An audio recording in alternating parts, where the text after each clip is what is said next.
যার ভাগ্যে আছে সে কুড়াবে।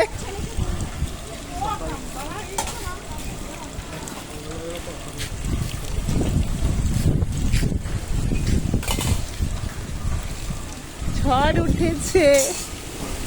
সত্যি কথা বলতে সকাল থেকে না, মানে শরীরটাও ভালো ছিল না, মনটাও ভালো ছিল না, চুপ করে শুয়েছিলাম।